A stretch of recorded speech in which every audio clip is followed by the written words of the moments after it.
Hello everyone, this is Yanbing, and today I'm gonna talk about my new tool called SpringMax. So after you download the SpringMax from my site,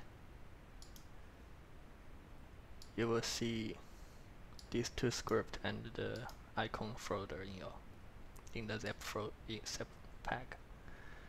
And the one with 2012 means it can working well for the Max version under the 2012, include 2012 as well.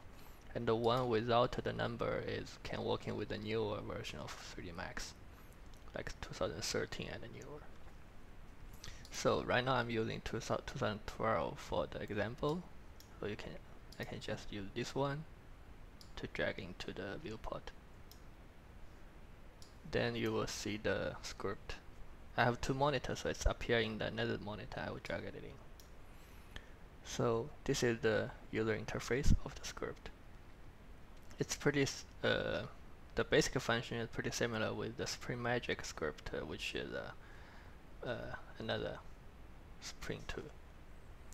So with your mouse, move to the each function or the number, you will see the tooltip of those functions.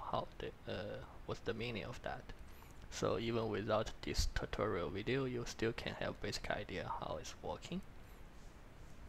So for this video, I will just introduce some basic function, which is the first line and the second part. So here you can see in the test case there are 3 chains. For the first one, I'm going to show the spring setting, which is really easy. You pick all the joint, all the bond you're going to calculate, and we'll set the spring number. You just say apply, then you will see the result. So let's see again. Let me remove these keys.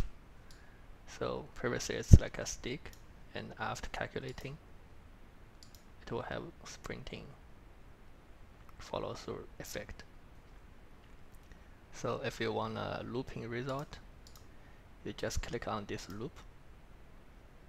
It will calculate twice and give you a looped result. See, here's the looped result. Okay, for the second one, I'm gonna show you the twist. So from this angle, we can see here the twisting movement for this chain. So I select all the child bone, and with the twist setting, I say apply.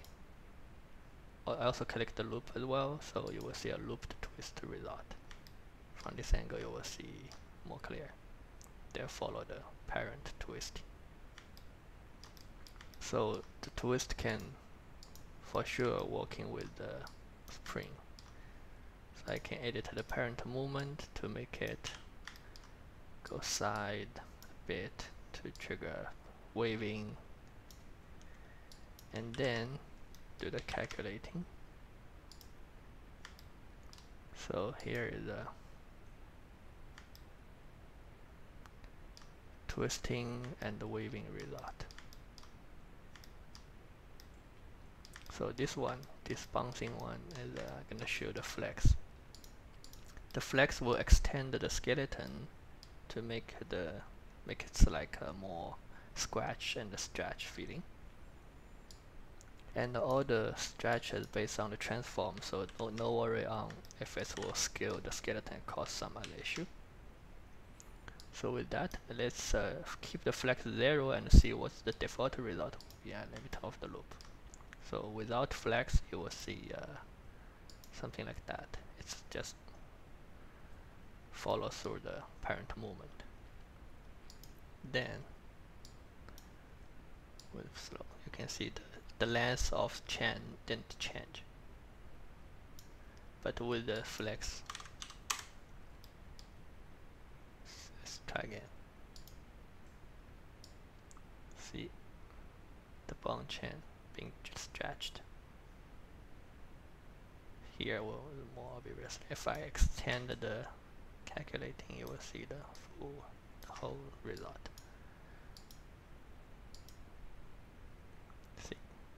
getting longer and back to the default length.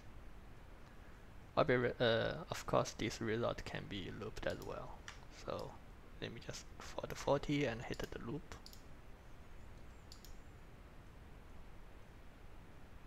That's the looped result for this movement with the extended length. And for here, you can only set it if it's calculating the whole time range or just certain frame, like 20 to 40 frame I want to calculate. Then I can just calculate part of them. It still will produce keys from the whole range, but only the middle part will calculate. And if you have animating in the rest of part, it will keep it, but just convert them to the keyframe every single frame. Okay. So with the TCB setting, it's you can this setting can reduce the jitter in between two keyframes. If without it, it will keep the calculating result as the Euler result. But if it's turned on, the calculating result will become TCB, which can provide a more stable result for, especially for the long skeleton chain. And here is some other button. Like this is the tutorial button. With clicked on, it will bring you to my website, which is the tutorial page of the tool. And my profile and the language setting, you can switch the Chinese and English. But every time it will restart the tool. Another thing is I want to talk about the toolbar command. So with clicked on, let me remove them, try again to show you the full result. Clicked on, it will print a word here. So just select all the word in between the comma. Leave the two comma outside, but pick the thing in between that. And then use the left mouse button, drag this to your toolbar. It will place a button here. It will place a new button here. And then right click, say edit the button appearance. For me, I'd like to give a word text name called Spring Max. Hit OK. Then it will become Spring Max. So next time, if you want to use the tool, you don't really need to find it to script in the folder again. You can just click this tool, click this button, then it will call the tool out. So that's the thing about basic usage of this tool. Here is also a donate page. If you like the tool, I'm welcome for any donate. So thank you for your watching, and later on we'll have the more instruction for the other function. Thank you.